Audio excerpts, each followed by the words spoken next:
Freight Efficiency with NACFE's Mike Roth and Friends. Here in episode 116, we have joining us Leia Guccione. She's Managing Director of Carbon-Free Transportation at RMI, where we talk about her career in the Navy and the Naval Reserve and how the skills she learned there transferred to her job in the civilian world. She also talks about the value teams bring to problem solving, her passion for working on a problem from a variety of angles, what excites her about working in transportation, the transportation transformation that is taking place, and how battery electric vehicles have the potential to make the grid greener. Hello, welcome to this episode of my podcast. I'm really excited to have Leia Guccione with us today. She's Managing Director of the Carbon-Free Transportation at RMI. And she's one of my bosses in a couple of roles. We might get into some of that, but I'm excited to have you on today, Leia. Hello. Thanks, Mike. I'm so delighted to have this opportunity to join you on your podcast. Yeah, and you got to have a qualification to be on this podcast. We have to be friends. Do you remember, how we became friends? I mean, my relationship with RMI, a lot of these listeners, a lot of people that know me know that I missed the workshop, or they called it the charrette, that started. I actually born NACFE, and then that was in 2009.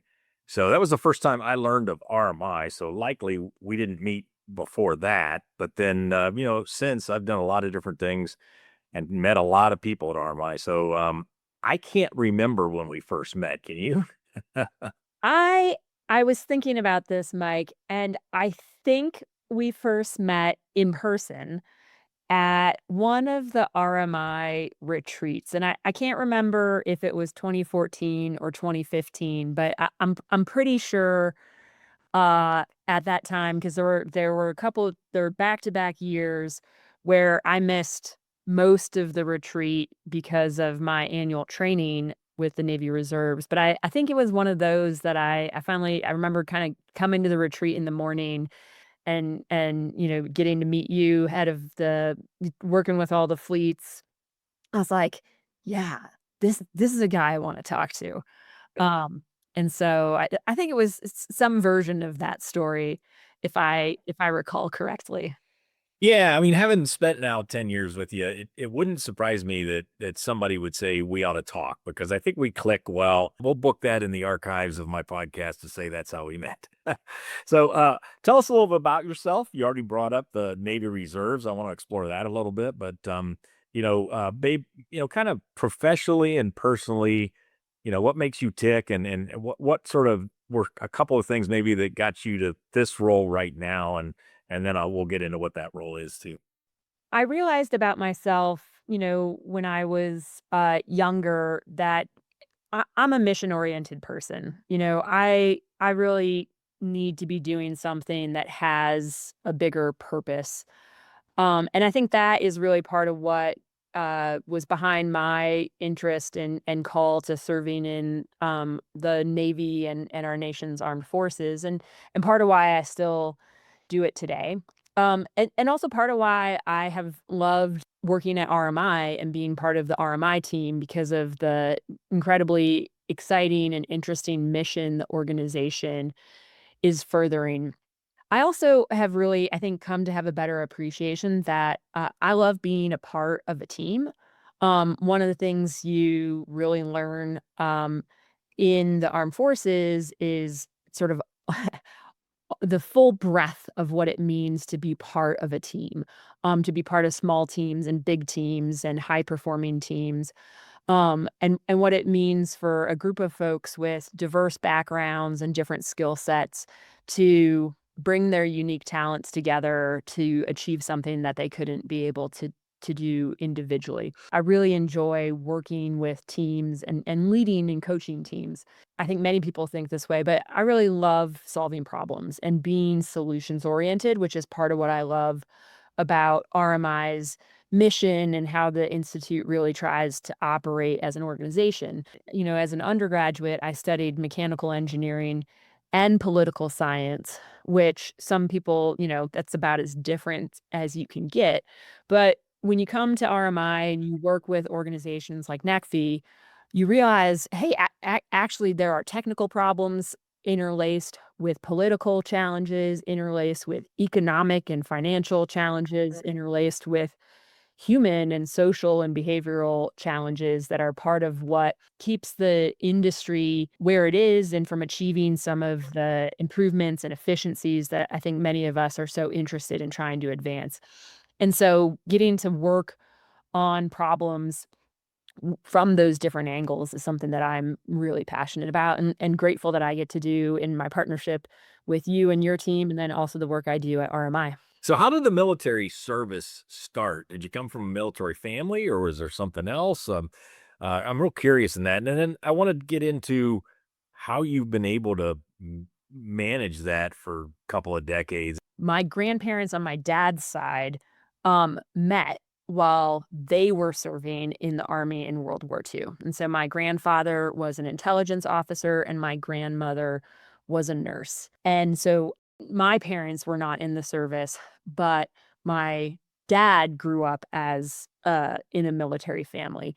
And a lot of that, I think, appreciation for what it means to serve, I learned from my conversations with my grandparents and what they and so many others who were part of the greatest generation really did during the Second World War. I also, when I was 8, my family moved to just outside of Philadelphia. And, for folks who are from that part of the Mid-Atlantic, there's just so much rich history about the origins of the United States and, the Revolutionary War and the beginning of our democracy. And, that was just really inspiring to me, the sort of foundational principles, that were part of our nation's origins. And I found, that to be really inspiring, this concept of defending the Constitution. I think I also recognized the incredible leadership experience you can gain and the practical just sort of life experience one gets in the armed forces. And so those kind of things coming together, I was like, I think I'd like to do this. And so I was in junior high school when I told my parents that, hey, I think I want to go in the military. And I'm very fortunate that my parents were supportive of that. And because you can imagine, thinking a, 12, 13-year-old girl who has that aspiration might be a little bit crazy. But yeah, I pursued a ROTC scholarship and it's just been an incredible journey for me. And I'm still doing it after 20 years because I'm still learning and I'm still loving what I'm doing. I'm tempted to ask, like, what's the thing? One of two questions. What's the challenge or something that happened to you in the reserves that you learned a ton from and has been extremely helpful in, the quote unquote rest of your life or maybe with respect to RMI? And then I'm tempted to ask the opposite, right? I mean, what was something that was either a failure or something that went horrible that you've learned from? But maybe just like what's been a high or a low, like an incredible learning moment. Maybe it was a difficult role you had, or I don't know if you've been deployed, but is there anything in that military 20 years that you would point to and say, man, this was really helpful to the work I'm doing in the energy transformation around RMI? I think it's useful for me to think about this in 2 ways. There's just so much people leadership you learn in the service. It's kinda like getting an accelerated course in leadership because there is a different thing every day. I could go on for much longer than we have for this podcast with different we like to call them sea stories of things that I've had to deal with. But then there's also, we'll call it management, like, or true strategic challenges that I've had to navigate. And, one really important learning opportunity for me was in 2015 and 2016 when I was serving as the future operations officer for the 1st Naval Construction Regiment. We were invited to participate in an exercise called RIMPAC, which stands for Rim of the Pacific. And this is the largest multinational maritime exercise in the world. It happens every other year. And, over 25 countries participate in this exercise. And it's diplomatically significant. It's significant from a military training and demonstration standpoint. There's a lot of integrations with the state of Hawaii and various US and international agencies. And so it's a really big deal. And my unit was invited to participate. And I had never been part of planning anything that large. All right. So at the time at the institute, I was leading our electricity innovation lab, which was a pretty sizable multi-stakeholder, multi-event, ongoing initiative that had a lot of complexity. We were working with stakeholders from across the power sector. But that compared to almost 30 countries plus over 30 international, national, and state agencies, uh, multiple services, it's almost funny to try and compare. But I really learned a lot from being in that planning role with, what it look this RMI likes to use this term co-create. And uh, what what are some of the bounds and what are some of the realities of um really designing something from scratch? All right. And that the art of the thinking about the art of the possible in terms of this exercise, part of what happens in these military exercises is um they're as easy or as challenging as you design them to be. And so the sky's kind of the limit. And so working through that, and kinda it was a really useful opportunity to kinda push my thinking that I kinda brought back into some of my RMI work and thinking about all the different ways we could be experimenting and sort of practicing and training with industry, which was great because at that time, as I mentioned, I was leading our electricity innovation lab, which was all about like how do we support the industry to test and innovate. And so it was a really just amazing parallel at that juncture in my career. And I also got a lot of leadership opportunities on it because what you've probably seen is when it comes to testing and experimenting and trying new things and making investments for the first time, personalities can have a big influence on how people approach that. And so you can imagine, I had a lot of different personalities. I had different cultures I was working with. We had partners from South Korea, from the Philippines, from Chile. So a lot of different, or we were closely integrated with the Japanese Maritime Self-Defense Force.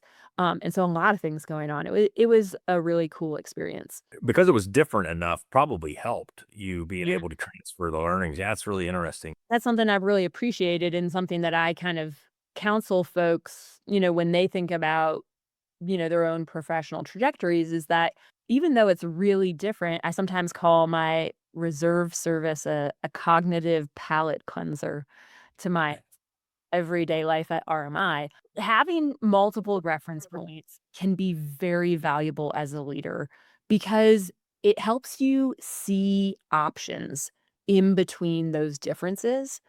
And that's something I think I've really benefited from and have learned to lean in to more as a leader, to both find those different reference points in my continued service in the Navy, but also elsewhere.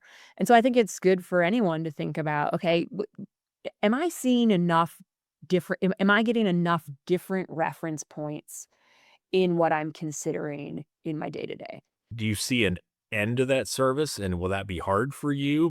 Right now, I'm still going. I actually was just privileged to finish my tour as a commanding officer of Naval Construction Battalion 18, which was, to be honest, like the greatest privilege and joy I've been able to have as a naval officer, getting to lead an incredible unit of men and women, over 570 sailors is just incredible. But I am on to my next job. I don't actually know what that will be, but I do think about, continuing, but like all careers, it will have to come to an end. I have a mentor in the reserves. He's one of our admirals in the Civil Engineer Corps, and the way he puts it, which is in the reserve service, is he likes to joke, most of us have already quit this job once. which is a reference to deciding to leave active duty and then do the reserves. And so I think it helps me that I already quit this job once as I think about that transition in my future. So let's get into like the trucking work and transformation that we're trying to do around decarbon. Call it what do you want, right? Energy transformation, decarbonization. As you moved into this role 6 months or so ago, what excited you about working on vehicles? Because and tell us a little bit about the RMI group, of which the relationship with NACFE is just part of it. But tell us a little about CFT. I have been really privileged now to work across a lot of different parts of what folks sometimes like to describe as the energy transition. I've worked on power sector and the electricity system.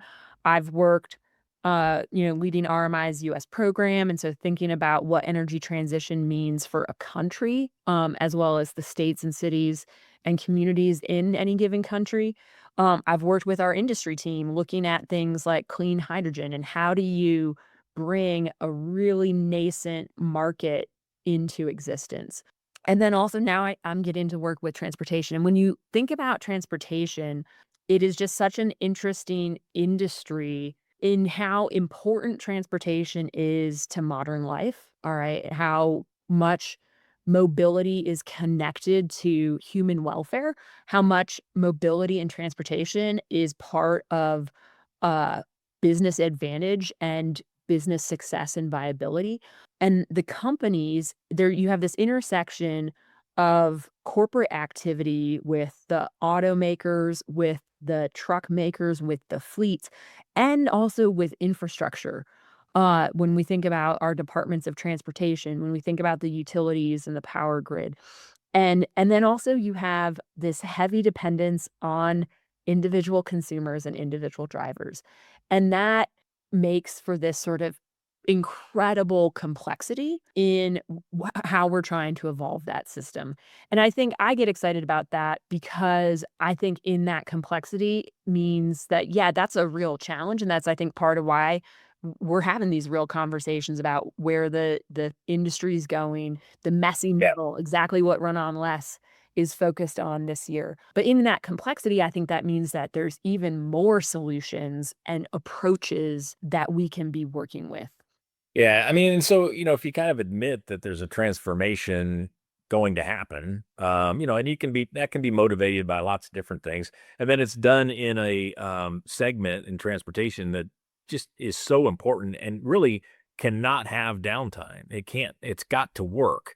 Yeah. And so, it works under historic practices and so forth. So, in trucking, we figured out how to make incredibly lower emission engines to continue to get food and clothing and medicine, these things that are just like, when you think about how important mobility is, goods movement, and, your military experience, my goodness. So Oh, yeah.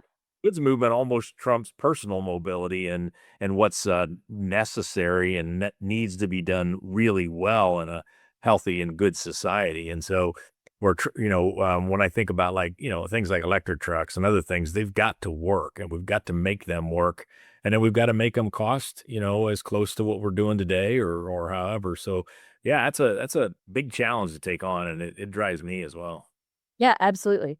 In the armed forces, there's a beloved saying that amateurs talk about tactics, professionals talk about logistics. Because it's so true. If you can't get the people or the goods or the power or the water or whatever it is to where it needs it to be, it just ain't going to happen.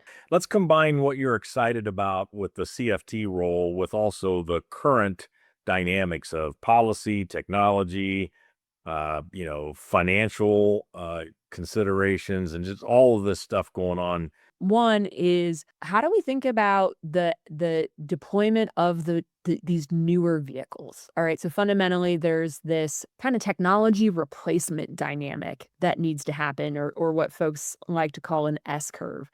And so, how are we working with fleets and automakers to help the industry find the right way up the S curve? And that includes everything from like working with individual fleets for them to understand the economics and how they can evaluate the business case, to working with, in some cases, utilities, cities, and states to understand what they need to do to be helping fleets who are looking to electrify or kind of change these operational elements of their fleets as they try to reduce their energy use and address emissions from the vehicles. And so, there's a part of it that's looking at this sort of like, okay, vehicle deployment, all right? And what's happening in terms of, are we getting more vehicles? Are those vehicles coming down in cost? In what ways do we need to think about these vehicles not as an apples to apples comparison to the vehicles that we've had historically? And so in the same way that I think many of us can appreciate that, you know, a smartphone, the smartphones that we have today are just totally different devices than the landline phones, Mike, you and I had in our houses, decades ago. Like it's almost not even like from almost an engineer standpoint comparing them as similar, like they're not like to like things. And I think part of what the industry is kind of learning about is that in what ways do we need to think about these new electric and fuel cell trucks as just more fundamentally different than the things we had. All right. Especially when you bring in connectivity, where AI is going to come in to transportation and fleet logistics. Do we limit ourselves by only thinking about the historic framework that we're used to? So there's a lot that we're doing with fleets.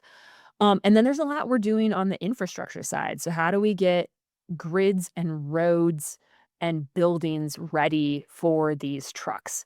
And so working with utilities, and how do we bring data? How do we use technology to bring more data into what we need from our buildings, what we need from our electric utilities, what we need from our roads, so that we're ready for fleets to become fleets of the future.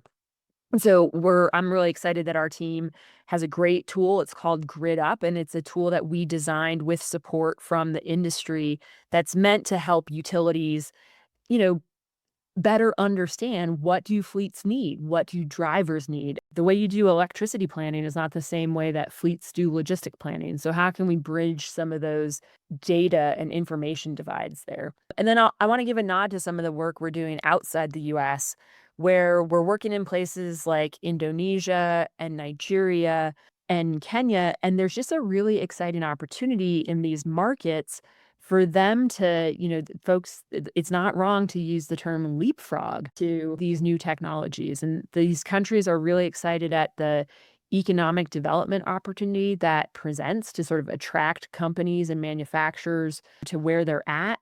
I rarely have somebody that's been working on the electricity side of this. And so in a couple of minutes, how would you respond to people who say, well, why am I charging electric trucks with coal-fired electricity and yada, yada? I mean, are we going to be able to do both? And that is, one, electrified transportation with the vehicles, and is the grid and maybe even the hydrogen side of things, is it going to green up in parallel fast enough so that because we need to do both? Yeah, we definitely do need to do both. Electrifying our vehicles and our trucks, if anything, has a huge potential to make it easier for us to make the grid greener and cleaner. And that's because, all those batteries in the trucks and in the vehicles can be a tremendous resource to the grid. And that's where, if we, find the ways to embrace technology, and in particular, the capabilities of the internet, mobile, 5G, and those sort of telephone networks to, have the sort of real time data sharing, the kind of computers talking to each other between the vehicle and the grid, and doing things like manage charging. There's a real opportunity for electric vehicles and electric trucks to be something that really actually makes it easier for us to bring more renewables and clean energy onto the grid. Almost everywhere in the US, you are reducing pollution by driving an electric vehicle or an electric truck, even if you're charging from a grid that still has some gas or some coal on the grid. Electrification of vehicles and trucks will actually help us deploy renewables because it'll be something that drive us to modernize the grid and make the grid smarter and more flexible. And then they're so much more efficient that you're still getting a benefit even if we don't get all the way to 100% clean resources on any given grid. I'm looking forward to tackling a lot of these challenges along with you and the team at RMI and NACFE and the whole industry. I think we've got so much to do. It just drives me, and I'm excited to work on it with you. So thanks for joining us. Appreciate it. Thanks, Mike. It's been my pleasure, and I am equally excited to keep doing this work together. It's a real privilege and a joy to get to work with you and your team at NACFE. Freight Efficiency with NACFE's Mike Roth and Friends.